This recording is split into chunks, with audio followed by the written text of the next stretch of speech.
C'est parti pour la mise en place du jeu. Alors là, ce que je vais faire bêtement, c'est que d'une traite, et même si je bafouille un peu, je vais lire le manuel et je vais vous expliquer du coup en live à quoi ça correspond pour pas que vous ayez besoin de réfléchir. En 1, placez le plateau de jeu au centre de la table en vous assurant que la fin du donjon pointe en direction du maître du jeu. Donc là, on va considérer par exemple que vous jouez avec un maître du donjon qui va du coup jouer ici. Donc lui, il va se placer vraiment en bout de table en opposition avec tout le monde. En 2, les joueurs choisissent alors un boss parmi les 4 disponibles avant de prendre sa fiche descriptive, sa carte de boss, etc. etc. Donc les boss sont au nombre de 4, effectivement: Talman, l'apprenti de l'ordre, le roi Uraïs, l'âme du chasseur calciné et la grande prêtresse. Aujourd'hui, je vais dire qu'on va prendre le roi, ça va me permettre, vu que j'ai la fiche juste à côté, c'est plus simple pour moi. Donc une fois qu'on a choisi le roi, donc normalement c'est les joueurs qui le choisissent, hein. D'ailleurs vous pouvez décider que le maître le choisit en fonction si vous voulez que les joueurs puissent s'adapter ou à la menace ou pas. Donc le roi est choisi aujourd'hui, on prend donc sa fiche descriptive, donc la grosse fiche format A4 qui va bien. On va avoir besoin de sa salle spéciale, donc il y a une carte descriptive qui se trouve dans les événements ici. Le contrôle de la corruption, donc tout ça c'est marqué dans le manuel, hein, quel événement va avec quel boss. Et en dernier, il nous faut sa salle spéciale, donc la salle qui va se trouver dans cette pile-là. Et la salle spéciale, c'est très simple, c'est le tombeau du roi. Voilà, une fois que le maître du donjon a pris toutes ces cartes-là, il est à peu près à faire feu au niveau de son boss. Donc ça, on peut le sortir, on va le mettre de côté. Si c'est votre première partie et que vous devez choisir un boss à affronter, n'hésitez pas à lire la petite partie dédiée à la sélection du boss, ça vous permettra de choisir une menace qui sera équivalente, qui sera adéquate à l'expérience de vos joueurs. Si vous êtes inexpérimenté, pensez bien à lire ça, ça vous évitera de partir sur un boss qui vous mettra une dérouillée dès votre première incursion. En 3, placez les 5 monstres puissants devant le MDD, donc les 5 monstres puissants qui sont l'araignée géante, le dévoreur d'âme, la liche, le chevalier noir et le dernier géant. Donc ceux-là, on peut les donner au maître du donjon, il en aura besoin un petit peu plus tard, et on peut bien sûr lui donner les monstres qu'il mélange une bonne fois au début de la partie, et qu'il place devant lui. Ok. En 4, le maître du donjon, donc place les cartes de salle du donjon. Il doit d'abord placer un monstre à chaque début d'aile. Donc effectivement, les ailes qui sont aile est, aile centrale et aile ouest, on place une carte monstre, donc exactement la même. Hop, hop, et hop, face cachée. Donc la seule certitude qu'on a au début de la partie, c'est que ces 3 monstres. Après, tout le reste va bouger, mais c'est la seule certitude qu'on a. C'est simplement pour des raisons d'équilibrage, on oblige l'affrontement d'un monstre pour amener de l'expérience et de l'équipement au joueur, sinon la partie peut ne pas démarrer, c'est extrêmement désagréable. Ensuite, il doit rajouter un coffre, un autre coffre et une salle vide. Il est marqué de manière à ce qu'il y ait exactement le même nombre de cartes dans chaque aile.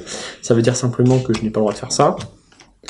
Je n'ai pas le droit non plus de faire ça, il faut que j'ai exactement le même nombre de cartes dans chaque aile, donc après par contre on les place exactement comme on veut. De toute façon, tout au long de la partie, il y a toujours exactement le même nombre de cartes dans toutes les ailes. En 5, chaque joueur choisit alors le personnage qu'il incarnera durant cette partie. Donc le personnage, j'en ai mis un sur le dessus, je vais choisir l'aventurier, chaque joueur fait de même, on va pouvoir s'équiper, récupérer ce qu'on a besoin pour la partie. On prend donc tous un dé à 20 faces, qu'on place sur son personnage, un dé rouge et un dé vert, donc c'est les petits cubes qui sont ici. Je vais pouvoir placer le dé rouge donc dans la jauge de vitalité qui est à gauche de la fiche de personnage. Je vous renvoie à la petite vidéo qu'on va faire sur les personnages qui va décrire tout ce qui se passe ici un petit peu plus tard. Donc vous pouvez mettre le dé rouge sur votre valeur de vitalité qui est ici. Si jamais c'est pas visible, je vous ferai une insert, hein. Même chose pour l'endurance, donc l'aventurier c'est pas compliqué, c'est 6 et 6. Ensuite, on a notre dé à 20 faces, notre cube, on a un petit peu de ce qu'il nous faut. Il nous faut maintenant, ensuite, le jeton de niveau 1. Donc on peut placer le jeton de niveau 1 puisque tout le monde commence au niveau 1. Et ensuite, on va chercher son équipement de base. Moi, je l'ai mis de côté. Il est marqué tout en bas à droite, équipement au début de partie. Donc l'aventurier commence avec un passe-partout qui est dans les objets, donc on peut placer ici. Et l'arc courte qui est donc une arme qu'on peut placer ici. Pour finir en 5, je vais vous parler de 2 petits jetons. Le jeton joueur donc, qui représente l'intégralité de l'équipe tout au long de la partie, qu'on peut placer au début sur la zone de repos.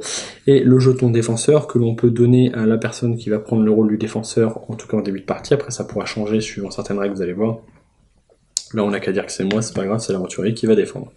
Donc j'ai mon jeton défenseur, tout le monde a fait exactement la même chose avec sa fiche de personnage, les dés de couleurs sont placés, le dé à 20 faces est en main, on est prêt à faire feu pour démarrer la partie. En 5 bis, il y a les phylactères, donc les phylactères que vous ne proposez aux joueurs que si vous êtes expérimenté ou si vous avez énormément de parties de l'ordre de Veyel. Ça vous permet simplement d'utiliser votre endurance en début de partie. Il devait y avoir des numéros sur les cartes, mais on les a oubliés. Sur le manuel, il y a marqué qu'il faut lancer un dé pour déterminer le phylactère que vous aurez. Là, simplement, ce que vous faites, c'est vous les prenez au hasard, vous mélangez, vous prenez au hasard en suivant les règles, c'est-à-dire vous prenez autant de phylactères que la moitié des joueurs arrondis supérieurs. Par exemple, si on est 4 joueurs, on en prend 2. Donc par exemple, on en prend 2 et on se les partage, tout simplement. Les phylactères sont portés comme des objets, donc pensez bien à les mettre, hop, sur un emplacement d'objet. En 6, il ne nous reste plus donc à placer les cartes de pioche, donc c'est pas très compliqué. On a des cartes avec un dos de forgeron, donc il y a marqué forgeron, elles sont jaune doré. Vous faites une pioche, après les avoir mélangées, bien sûr, moi c'est déjà fait, et 2 pioches. Alors pourquoi 2 pioches et pas une? Il y a exactement la même chose, tout est mélangé, c'est simplement pour éviter, parce que j'ai énormément de joueurs qui m'ont fait ça, me disant, si je fais une seule pioche et que je veux un équipement, et bah s'il est tout en dessous, je l'aurai jamais. Donc tout au long de la partie, quand vous devez piocher les cartes, vous les prenez où vous voulez dans la pile, et dans n'importe laquelle des deux piles, ça n'a aucun intérêt, puis si jamais vous mettez des protège-cartes, ça évitera d'avoir une pile qui soit trop grosse. Vous pouvez prendre les cartes d'alchimiste, donc celles où il y a marqué alchimiste, et les mettre simplement dans la pioche d'alchimiste. Mettez-les face visible, puisque l'alchimiste est en accès libre, vous allez acheter ce dont vous avez besoin, et vous n'allez pas piocher dedans. Vous pouvez donner les cartes de salle au maître, il va en avoir tout au long de la partie. Les phylactères, vous pouvez les ranger dans la boîte une fois que la partie est démarrée, vous en avez plus besoin. Et vous pouvez donner la pile d'événements, toujours pareil avec marqué événement au dos, et que vous pouvez mettre, hop, du côté du maître, il va lui aussi les mélanger et les mettre face cachée, puisqu'il va les piocher tout au long de la partie. Une fois que tout cela est fait, que tout le monde a un dé à 20 faces, que les jetons sont bien positionnés, que le maître a donc toutes les cartes dont il a besoin et que les joueurs sont prêts à faire feu, il n'y a plus qu'à démarrer la partie.